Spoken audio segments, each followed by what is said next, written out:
آپ ہی ہمیں ابھی لگانے ہیں، پلیز ہیلپ کر دو نا۔ وہ ایک چارٹ ہاتھ میں پکڑے کھڑی ملتجی لہجے میں بولی۔ بس کر جو گڑیا، ہر چیز کی حد ہوتی ہے۔ تم نے پوری دیوار پر عجیب و غریب اقسام کے پتھر کے چارٹ لگا کر پورے کمرے کا ستیہ ناش کر رکھا ہے۔ سائیکا نے چند طے شدہ کپڑے الماری میں رکھتے ہوئے کہا۔ آپ نے بھی تو یہ بڈھوں والے ناولز اور سفر نامے بک شیلف میں بھر رکھے ہیں۔ ہم نے کچھ کہا؟ سب کے اپنے اپنے شوق ہوتے ہیں۔ خبردار جو میری بکس کو بڈھوں والی کہا تو۔ سائیکا نے الماری کا پٹ زور سے بند کرتے ہوئے جارحانہ انداز میں انگلی اٹھائے کہا۔ Good, very good. آپ ہمارے در نجف، مرجان، زرکون، ہیرے، ٹورکوائز، مانک، نیلم، عقیق کے بارے میں کچھ بھی کہیں اور ہم آپ کی کتب کی شان میں ایک حرف گستاخی نہ استعمال کریں۔ بہت خوب، وہ چڑھ کر گویا ہوئی۔ سارے پتھر تو تم لگا چکی ہو، اب یہ کون سا ہے؟ سائیکا نے مسکراہٹ دباتے پوچھا۔ یہ مرکت ہے، اور خبردار جو آپ نے اس کے بارے میں کچھ کہا تو۔ وہ منہ بگاڑ کر بولتی چارٹ کھول کر اس کے اوپر ہاتھ پھیرنے لگی، جہاں گہرے سبز رنگ کے 2-3 پتھر جگمگاتے ہوئے بہت خوبصورت بنائے گئے تھے۔ بلا شبہ یہ آرٹ آنکھوں کو حیران کر رہا تھا۔ مرکت؟ یہ کون سے پتھر کا نام ہے؟ میں نے تو کبھی نہیں سنا۔ وہ اس کے ہاتھ سے چارٹ پکڑ کر دیکھتے ہوئے گویا ہوئی۔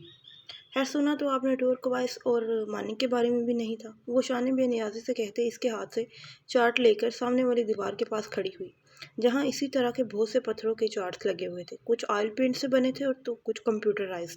ٹورکوائز فیروزہ کو انگلش میں کہتے ہیں، کیونکہ یہ ملک ٹرکس یعنی روم میں زیادہ پایا جاتا ہے، اور مانک یاقوت کو ہندی میں کہتے ہیں۔ اس میں تمہیں پلیس یاقوت بہت پسند ہے۔ یہ نیلگوں آسمانی والا؟ سائیکا نے چارٹ پر ہاتھ رکھتے ہوئے کہا، جس میں وہی پتھر بنا تھا جس کا وہ ذکر کر رہی تھی۔ یہ سب ہم نے آپ کو بتایا تھا تبھی آپ کو پتا ہے، ورنہ پہلے تو آپ کو اس کے بارے میں علم ہی نہیں تھا۔ وہ چڑھانے والے انداز میں کہتی چارٹ کا دیوار پر اینگل لینے لگی۔ اچھا یاد تو تھا نا، مگر تمہیں تو وہ بھی نہیں ہوگا۔ چلو بتاؤ۔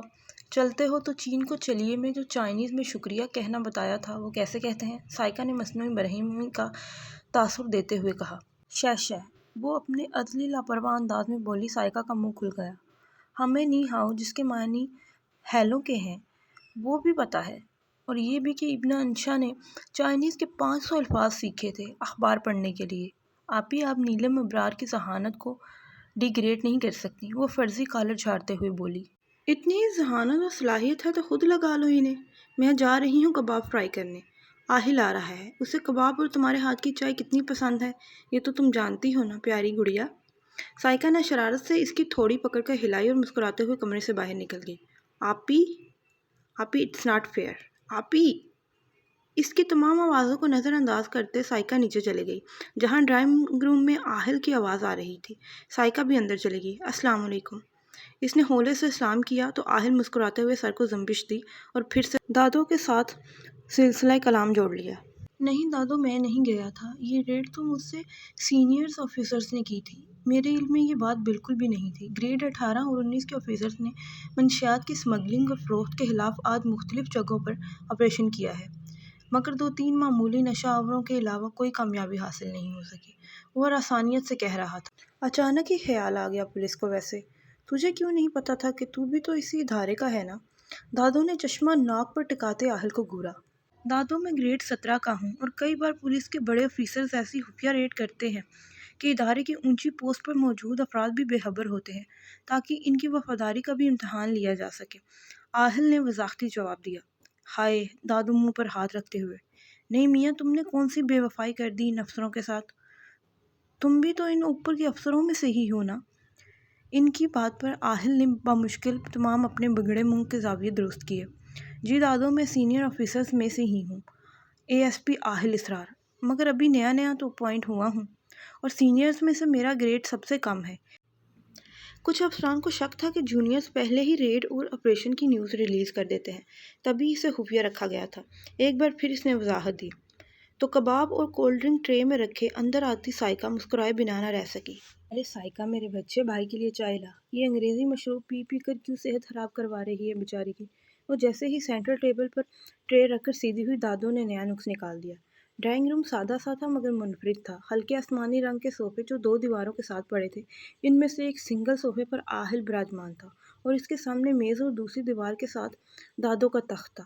بائیں طرف والے دیوار پر ڈیکوریشن پیسز لگے تھے۔ ڈرائنگ روم کے 2 دروازے تھے، جن پر صوفوں کے رنگ سے ملتے جلتے جالی کے پردے ٹنگے تھے، جبکہ فرش پر سفید روئی نما قالین بچھا ہوا تھا۔ پورے گھر میں سب سے مہنگی اور قیمتی آرائش اسی کمرے کی تھی۔ دادو چائے بنوانی ہے تو گڑیا سے کہہ دینا، وہ ہلکے سے مسکراتے بولا۔ شاید بات بے بات مسکرانا اس کی عادت تھی۔ گھنی مونچھوں تلے بھاری کھونٹ جب بھی مسکراتے آنکھیں سکڑ سی جاتی تھی۔ بس میاں، پھر تو پی لی تم نے چائے، دادو نے ہاتھ اٹھاتے کہا اور پھر تخت سے اترنے لگی۔ میں مغرب پڑھ لوں، وقت گزرا جا رہا ہے۔ ہائے یہ جوڑوں کا درد۔ وہ سائیکا کا ہاتھ تھامے تخت سے نیچے اتری اور پھر اپنی چادر درست کرتے ہوئے باہر گم ہو گئی۔ سائیکا، گڑیا کہاں ہے؟ دادو کے جاتے ہی وہ کباب والی پلیٹ رکھ کر تھوڑا سا آگے ہو کر جھکتے ہوئے رازداری سے پوچھ رہا تھا۔ اوپر ہے، اپنے پتھر لٹکانے کی کوشش کر رہی ہوگی۔ مجھے مدد کو کہہ رہی تھی، میں نے صاف انکار کر دیا۔ اور ہاں، تمہاری چائے بھی نہیں بننے والی آج۔ آخر میں اس نے ابرو اچکاتے ہوئے بات مکمل کی، ساتھ ہی ایک پلیٹ میں 2 کباب رکھے اور چمچ لے کر دادو کے تخت پر ٹانگیں پسار کر بیٹھ گئی۔ ایسے ہی نہیں بننے والی؟ ابھی دیکھو 1 منٹ سے پہلے کچن میں نہ نظر آئی تو میرا نام بھی ASP آہل اسرار نہیں۔ وہ ٹیشو سے ہاتھ پونچھتا، سر کو ہم دیتا مسکراتے ہوئے باہر نکل گیا۔ سائیکا نے سر جھٹکتے دوبارہ اپنی پلیٹ پر نظریں جما دی۔ یہ سٹول تو بہت ہی گندا ہو رہا ہے، اس نے خود کلامی کرتے ہوئے کہا۔ اتنا بھاری، تقریباً 2.5 فٹ اونچا سٹول اٹھا کر لاتے اس کا نازک بدن تھر تھرا رہا تھا۔ سانس بھی پھول چکی تھی، چہرے کی رنگت میں گلابی پن نمایاں ہونے لگا۔ دفع کرو گندے کو، 2 چاٹ ہی تو لگانے ہیں۔ اس سوچ کے تحت بمشکل تمام وہ لکڑی کے ڈنڈوں پر خود قدم جماتی سٹول کی سطح تک پہنچ ہی گئی تھی۔ بغل میں دبایا چاٹ نکال کر ابھی سیدھا ہی کیا تھا کہ سٹول ہلکا سا ہلا۔ نہیں۔ درمیان میں کھڑے ہو کر اس نے توازن برقرار رکھنے کی کوشش کی، جس میں کامیاب تو ہو گئی، مگر ہلکے سبز رنگ کی آنکھوں میں خوف کے سائے لہرانے لگے۔ اس نے سامنے دیکھا تو ASP آہل کی مسکراتی نظریں اس پر جمی تھیں۔ ایک لال بیگ بالکل اس کے پیر کے قریب پہنچنے کو تھا۔ آج تو ہم گئے، دادو آپ ہی بچا لو، وہ سٹول پر کھڑی چیخیں مار رہی تھی۔ گڑیا، تم تو بڑی ڈرپوک واقع ہوئی۔ نیلم نے ایک نظر سٹول کی سطح تک پہنچنے کی کوشش کرتے لال بیگ کو دیکھا اور دوسری نظر کہکے لگاتے ہوئے ASP آہل پر ڈالی۔ پولیس میں بھرتی ہونے کا کیا فائدہ آپ کا جب ایک لال بیگ سے اپنی گڑیا کو نہیں بچا سکتے تو؟ وہ جذباتی ہوئی۔ بچا سکتے ہیں، ضرور بچا سکتے ہیں، مگر اس کے لیے آپ کو ایک کام کرنا ہوگا۔ وہ شرارتی مسکراہٹ لیے چند قدم آگے بڑھا۔ کیا کام؟ چائے بنانی ہوگی ہمارے لیے۔ ASP آہل کا مطالبہ سنتے ہی وہ ساری بات سمجھ گئی۔ سفیدی مائل رنگت میں اب سرخیاں گلنے لگی تھیں۔ ہم نے کب منع کیا چائے بنانے سے؟ اس کی آواز مدھم تھی اور پلکیں سجدہ ریز۔ آہل کا دل دھڑکا تھا۔ اوہو، اگر منع نہیں کیا تو فوراً گرما گرم چائے پلا دیں، اس ٹھنڈ میں شدید طلب ہو رہی ہے۔ اور سٹول پر کونیاں ٹکائے پرشوق نظروں سے تکتے کہہ رہا تھا۔ پہلے اس کو تو ہٹائیں پلیز۔ وہ پھر سے لال بیگ کی طرف متوجہ ہو چکی تھی۔ یہ لیں، جب تک میں اس کا کام تمام کرتا ہوں آپ چائے بنا لائیں، وہ کاکروچ کو اس کی مونچھوں سے پکڑتے بولا اور پھر اس کا کھلا ہوا منہ دیکھ کر ہنستا ہوا کمرے سے باہر نکل گیا۔ نیلم نے بے اختیار جھرجھری لی تھی۔ برا سا منہ بناتی وہ اپنے سابقہ کام مکمل چھوڑ کر ہی سٹول سے اتر چکی تھی۔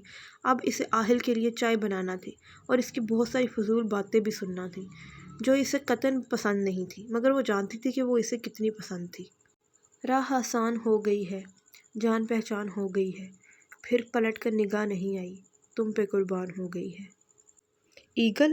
چھوٹے صاحب نے سامنے کھڑے مطمئن سے دیو کامل شخص کو دیکھ کر ہلکے سے یہ نام دہرایا تھا۔ ہاں ایگل، عقابی نظریں ہیں میری، یوں کر کے آنکھیں نکال لیتا ہوں، اس نے دایاں بازو پھیلاتے جھٹکے سے مٹھی بند کرتے کہا، جیسے سچ مچ کسی کی آنکھیں نوچ کر مٹھی میں قید کر لی ہوں۔ ابے، تیرے منہ پہ تو 12:30 بج گئے ہیں، چل ٹینشن نہ لے میری جان، سب بتاتا ہے ایگل تجھے، پہلے ایک گرما گرم چائے کی پیالی تو منگا۔ اس نے منشیات کا بھرا ہوا تھیلا اس کی طرف دھکیلتے پاس پڑے لکڑی کے میز پر چھلانگ مار کر بیٹھتے کہا۔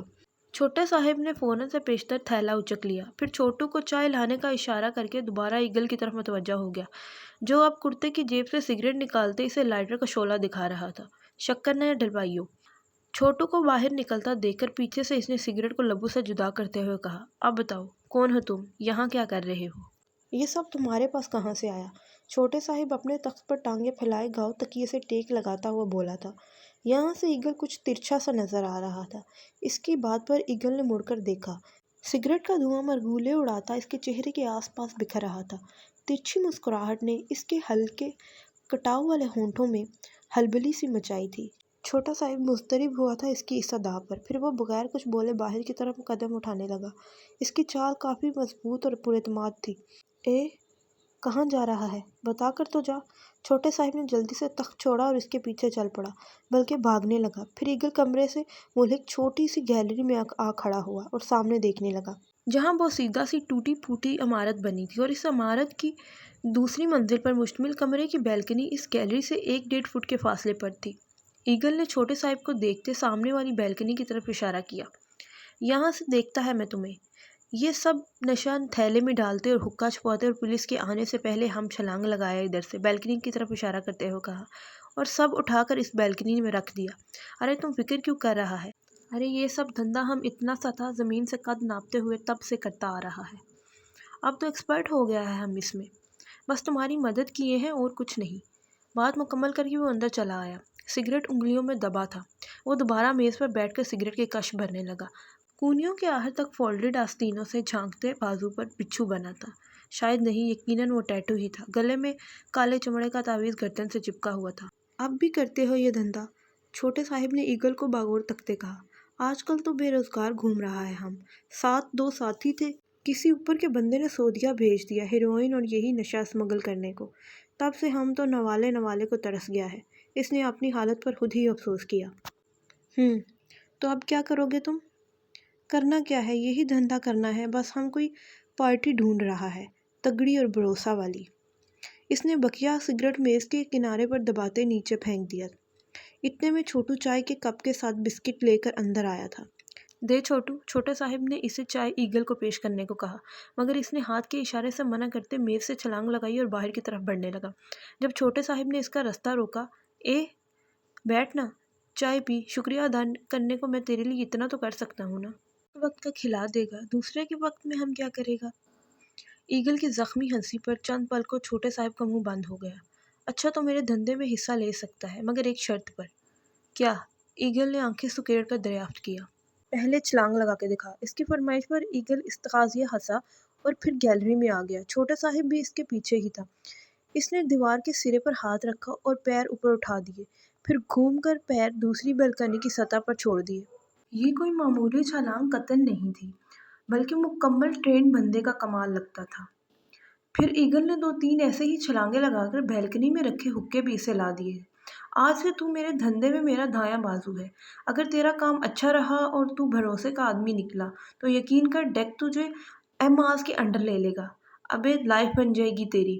ایماز کے نام پر ایگل کی سیاہ آنکھوں میں گہرے اندھیرے میں افق پر چمکتے تاروں سی چمک لہرائی تھی۔ اس نے چائے کی پیالی منہ سے لگائی، مگر آنکھیں بہت کچھ جانچ رہی تھیں۔ دوسری جانب چھوٹے صاحب مطمئن سا تھا کہ ایگل کے آ جانے سے سارے رزقی کام اس کے ہاتھ دے دے گا اور اپنا نام کمائے گا، پھر ڈیک کے توسط سے ایم آر کی گینگ کا حصہ بن کر پیسے میں کھیلے گا۔ طلوع سحر کا وقت تھا۔ دور کہیں مسجد سے مؤذن کی پرتاثیر آواز آ رہی تھی۔ آواز تھی یا کوئی سحر کہ دین کے پکے اور مضبوط ایمان والے اس میں جکڑے جا رہے تھے۔ ایمان والوں کی نیندیں کچی ہو گئی تھیں۔ وہ بیدار ہوئے تھے کہ ان کا رب انہیں پکار رہا تھا۔ وہ کیوں کر سنی انسنی کر دیتے جب اس پروردگار نے انہیں ہر نعمت عطا کی تھی۔ سورج کے نکلنے میں ابھی کافی وقت درکار تھا۔ آسمان جامنی رنگ کی ردا اوڑھے لوگوں کو اپنی طرف تکنے پر مجبور کر رہا تھا۔ لال اینٹوں سے بنی مسجد سے مؤذن کی آواز اونچی آنے لگی۔ اذان کا جواب دیتے لوگ اب بیت الخلاء کا رخ کرنے لگے۔ نلکوں سے صاف شفاف مگر یک ٹھنڈا پانی نکل رہا تھا، جو کسی بھی انسان کو ٹھر جانے پر مجبور کر دے۔ یہ علاقہ پاکستان کے سب سے بڑے جبکہ دنیا کے دوسرے بڑے شہر کراچی کا ہے۔ یہ شہر کا وہ کنارہ تھا جہاں غربت و افلاس کی ایک دنیا قائم تھی۔ کچے مکان، نیلے رنگ کی ٹینکیاں، آپس میں جڑی چھتیں، کچی سڑکیں اور دھول مٹی غرض کہ یہ شہر کا حصہ لگتا ہی نہیں تھا۔ ایسی ہی ایک بند اور تنگ گلی میں بھوتوں کا مسکن لگتی ایک 2 منزلہ عمارت کے سامنے ایک وجود خود کو مکمل چادر میں چھپائے اذان کا جواب دے رہا تھا۔ یہ حصہ آبادی سے تھوڑا ہٹ کر تھا۔ گلی سنسان پڑی تھی۔ اس عمارت کی اوپری منزل پر بنے لال اینٹوں کے کمرے میں 5-6 افراد اذان سے بے خبر شراب کے نشے میں جھومتے اپنی کامیابی پر رقص کرتے جشن کا سماں قائم کیے ہوئے تھے۔ آج کے دن وہ ایک اور خون کے دریا کا انتظام کر کے آئے تھے۔ ان کی تمام حرکات اسی شہر میں موجود بین الخدماتی مخابرات کے کارکنوں کے مانیٹرنگ سسٹم پر ملاحظہ کی جا سکتی تھی، جہاں ہر طرف افراتفری کا عالم تھا۔ وہاں موجود ایک لڑکی اور دو تین نوجوان اپنی نظریں مانیٹرز پر مرکوز کیے سرجیکل اسٹرائیک کے لیے کیے گئے اپنے ساتھیوں کو ایک ایک پل کی خبر سے آگاہ کر رہے تھے، ساتھ ہی اگلے اقدام کی بھی خبر دے رہے تھے۔ وہ جو فقیر کے انداز میں گلے کے کنارے بیٹھا تھا، اپنے ساتھی کی آواز پر فوراً متوجہ ہوا۔ Take your position. Bluetooth earphone سے آتی آواز پر اس نے اپنے گرد لپٹی چادر دور اچھال کر دیوار کے پار چھلانگ لگا دی۔ زمین کی ناہموار سطح پر 5 انگلیاں ٹکائے اس نے جھکا ہوا سر اٹھایا۔ سیاہ رنگ کے رومال کو سر پر لپیٹے اور مکمل سیاہ لباس زیب تن کیے ہوئے تھا، جس نے اس کے وجود کو مکمل طور پر ڈھانپ رکھا تھا۔ مضبوط سیاہ بوٹ اور ہاتھ میں تھامی بھاری A47 رائفل کے ساتھ وہ اس کے ساتھی سرجیکل اسٹرائیک کے لیے تیار تھے۔ سر کو دائیں جانب کرتے ہوئے اس نے اشارہ دیا تھا۔ سامنے ایک بوسیدہ زنگ آلود لوہے کے دروازے کے آر پار اپنی اپنی جگہ سنبھالے وہ پانچوں اسی خلیے میں تھے۔ اٹیک! تمام رضاکاروں کے ایئر فونز میں ایک ساتھ ہی نسوانی سی آواز گونجی تھی۔ ان کے اسٹرائیک کنٹرولر ساتھی نے مانیٹر کی طرف دیکھتے ہوئے کہا، جہاں 5-6 افراد کراہٹ چہروں پر داڑھی سجائے شلوار قمیض میں ملبوس آپس میں گفتگو کرتے اپنی موت سے بے خبر تھے۔ اچانک دھڑا دھڑ گولیوں کی آواز نے پورے علاقے میں طوفان برپا کر دیا۔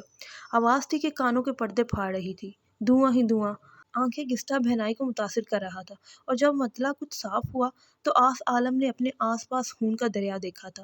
5 لاشیں زمین پر چت پڑی تھیں، گولیوں سے چھلنی موجود، مگر وہ عادی تھا ان سب کا۔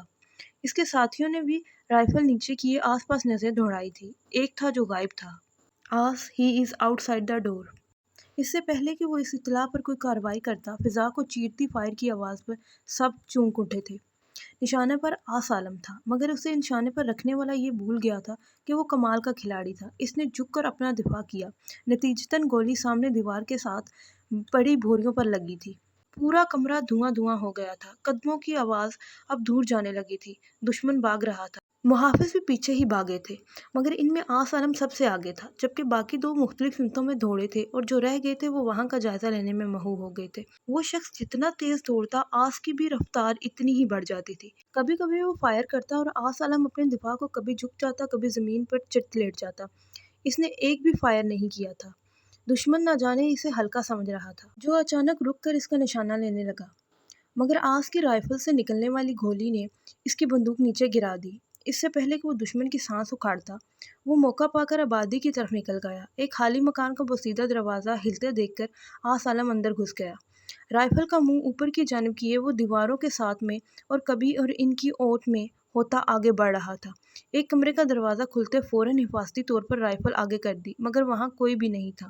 خالی مکان کی صرف دیواریں کھڑی ہوئی تھیں۔ وہ صحن میں موجود پھونک پھونک کر قدم رکھ رہا تھا کہ اچانک چھت سے کسی نے پانی کا مٹکا پھینکا۔ وہ دونوں ہاتھ سر پر رکھ چکا تھا، مگر پھر بھی کچھ ٹوٹا حصہ اسے لگا۔ ماتھے پر خون کی لکیر سی بن گئی۔ نے زمین پر خون کا قطرہ گرتے دیکھا اور یہی خون پھر اس کی آنکھوں میں اترا۔ اس نے دانتوں کو ایک دوسرے پر سختی سے جمایا اور 4 سیڑھیاں پھیلانگتے اوپر پہنچ گیا۔ دشمن دوسرے گھروں کی چھتیں پھیلانگتا بچاؤ میں تھا اور جنونی انداز میں ہر رکاوٹ کو عبور کرتے اس تک پہنچ رہا تھا۔ ساتھ ساتھ جونی چھتیں، ان پر بچھی چارپائیاں جو باجرہ اور مرچیں سکھانے کو رکھی تھیں، غرض اس مقابلے میں ہر چیز تباہ ہو رہی تھی۔ لوگ اپنے مورچوں میں گھس چکے تھے، جب اچانک عالم کو حکم آیا، لیفٹ سائڈ اس نے بائیں جانب کی اونچی دیوار عبور کی۔ سامنے بڑی چھت پر دشمن بھاگ رہا تھا، کرتا شلوار اور داڑھی ہمارے مذہب کا لبادہ اوڑھے ہمیں ہی نگل رہا تھا۔ کل ہم! ایئر فون سے آتی آواز پر پسٹل گیپ اور فورس اینڈ پر اس کی گرفت مضبوط ہو گئی۔ دشمن سیدھا نشانے کی نوک پر تھا۔